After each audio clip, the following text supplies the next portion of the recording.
Hey guys, welcome to A Fistful of Dice. My name is Matt, and just on break from work here, and I thought I would make a video really quick in response to a video that Tim put up, I think last week.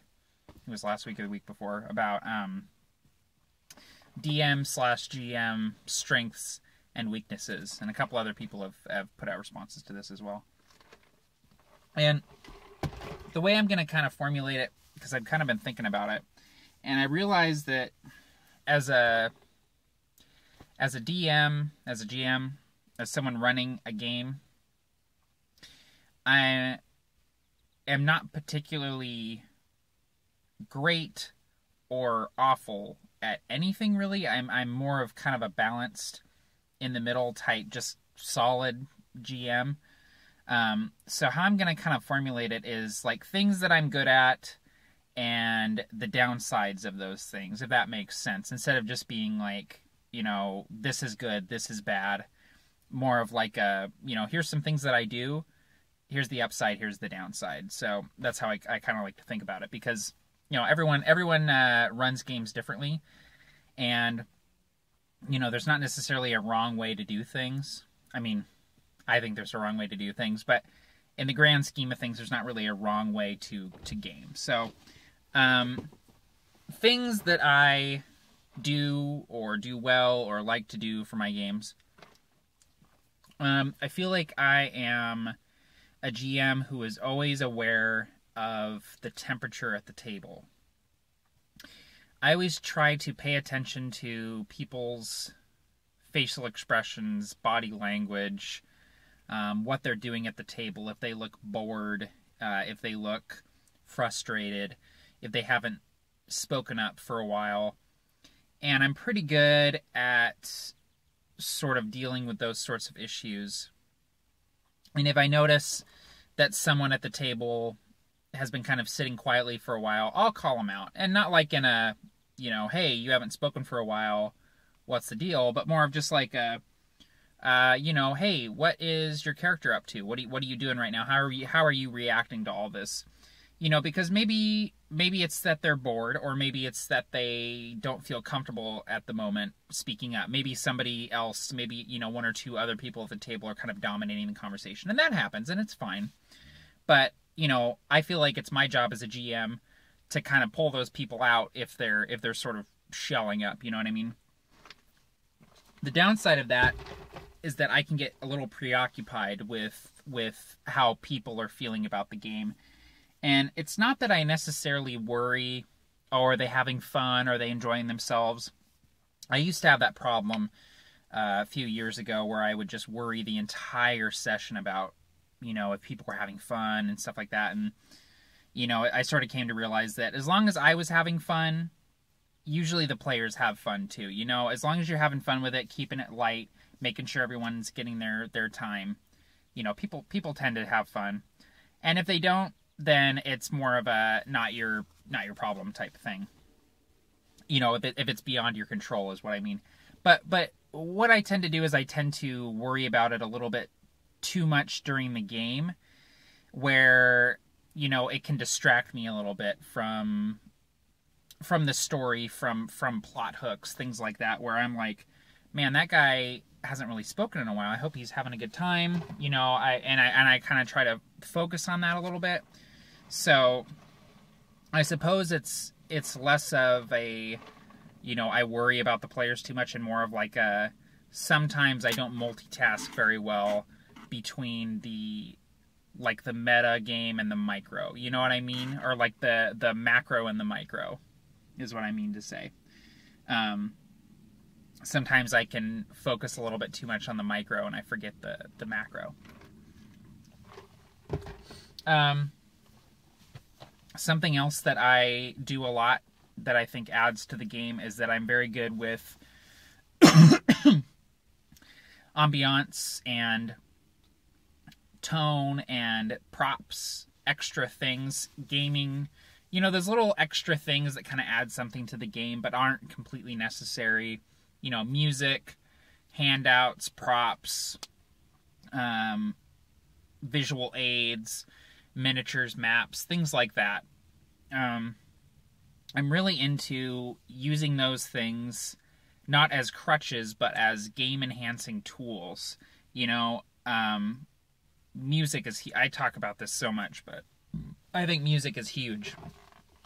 So many people react so viscerally to music, even subconsciously, even if they aren't sitting there actively listening to the music, having it on in the background does so much for the subconscious and helping you get away from the real world and really immerse yourself in the game.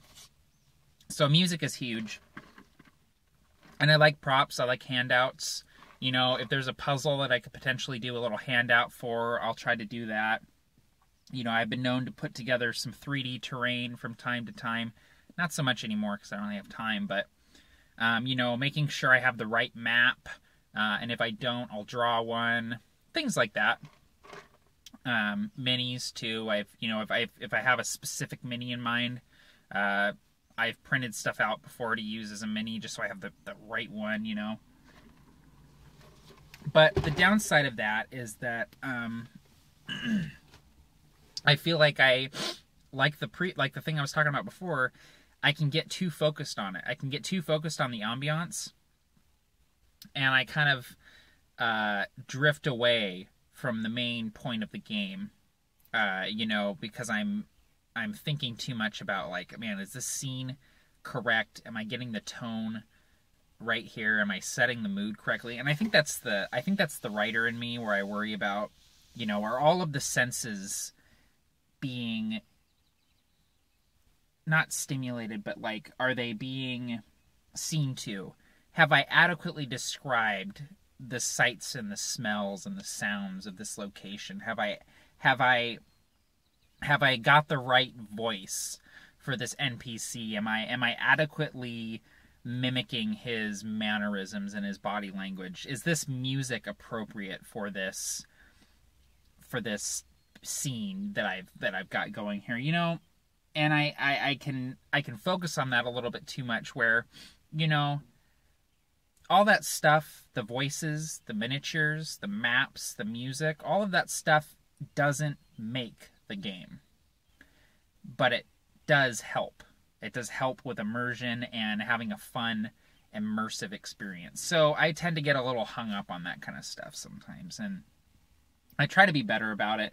I've gotten really good at dealing with the music while I'm running the game. So I might be describing a scene, and as I'm describing the scene, I'll just, you know, have my phone or my iPod, and I'll just be picking an appropriate song that I've, you know, prepared a playlist beforehand. Or, you know, I'll describe things as I'm drawing on the map or getting the map out, you know, so kind of really focusing on keeping the game going while I do these things to enhance the immersion. You know, it doesn't do you much good if, when you use music to enhance the immersion, you're like, hang on a second, and take, you know, 45 seconds to pick the right song. Go, okay, that one's good. You know, then your players are totally out of it. You know, you got to keep it rolling. You've got momentum. Don't lose momentum. You know what I mean? So I tend to lose momentum sometimes. So I really focus on trying to be better about that, though, especially with like Call of Cthulhu, where immersion is so key, where you're trying to set that kind of sinister tone, you know, and things like music and sound effects and things like that can really, really help. You know, it's really important to not lose that momentum. So, let's see, something else. I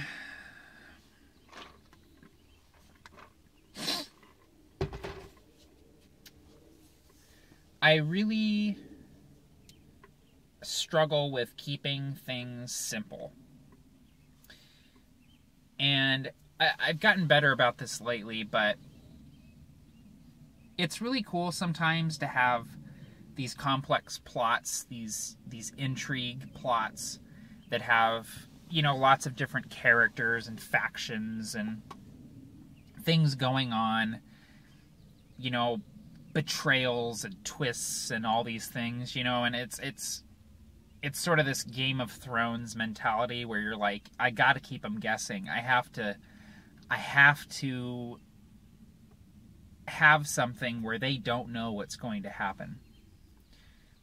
But the problem with that is that you lose yourself and you go off on this divergent path, and all of a sudden you're so hung up on making sure that the plot is interesting that you're forgetting about the fun. And it's almost better to go with something tried and true, to do something really simple, to take something that you know and just twist it just a little bit so that it's unique. You know, a good example of this is, instead of trying to come up with something from scratch for an NPC, let's say, so you're coming up with a non-player character, and you're like, man, I want this non-player character to be really important. They're going to interact with this character on a regular basis. I need to come up with something good. Instead of coming up with something from scratch, look at a character that you like from fiction or real life and just twist them just a little bit. Change, one or two things about them so that they're your own, and that your players won't automatically go, hey, this seems kind of similar to what's-his-face from what's-it's-called.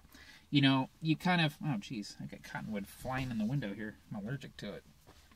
And that goes the same for plots, for hooks, for dungeons, for puzzles, for encounters, If you see something cool, or you know of something cool from a book you've read, a show you've watched, a movie you've seen, anything like that, or even other DMs, adventure modules, things like that. Just take it, change one or two things about it, and it'll go a lot smoother. I tend to, and especially a couple years ago,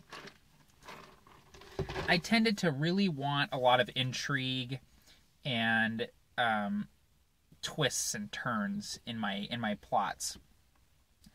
And in doing that, well, first of all, you have to plan pretty far ahead to make it work, and it'll never work out the way you want it to because your players are going to go off in a different direction. I've learned that the hard way.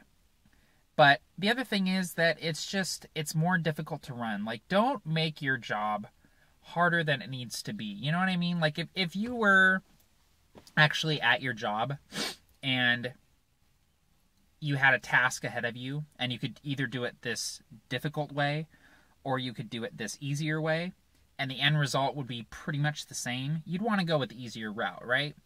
GMing is kind of the same way, where it's like, you've got this more difficult route, you've got this easier route. You might think the more difficult one would be kind of a richer story in the long run, but at the end of the day, your players don't remember the plot. They don't remember the specifics. They remember cool things that they did. They remember interesting interactions they had with NPCs and each other. And they remember little moments outside of the game at the table where, they're joking, laughing, having fun at the table. That's what the players remember. So your focus shouldn't be, oh man, I really want them to remember this plot, because they're not going to, In a year or two, when they look back, they're just going to remember the fun little moments that they had. So that's something I have to constantly remind myself, is like, just keep it simple. Don't make your job harder than it has to be. You already have limited time for prep and for running these games, so try to keep it as simple as possible. So that's something I struggle with, but I feel like I'm doing better with, and it's something that I have to kind of remind myself. And, I've talked about it in my videos before, where GMs think too broadly, they think too big. They try to have these grand sweeping things, when in reality, all you need are these little moments. Because that's what people remember, are these little moments. So, I mean, if you have a couple decades of gaming behind you, I've been gaming for about 15, 16 years now. When I look back, I don't really remember the plots of these games that I had when I was younger. I remember little moments. I don't remember the plot of the first Star Wars game that I played with my dad. But I do remember that I shot into the viewport of a Scout Walker and killed the pilot inside. I don't remember why the Scout Walker was there or what I was trying to do, but I do remember that little moment. So I have to remind myself of that, and I think we could all stand to do that, where, gaming is, well, life in general, is all about the little moments, you know what I mean? So So yeah, I would say those are probably like surface wise, and I haven't really thought real deep into it, but those are the things that I kind of struggle with the way that I GM. Because everything good has a downside. So, I try to think of it as like, hey, I really like doing this, and my players seem to enjoy it, but what's the downside of that, and can I take it too far? So.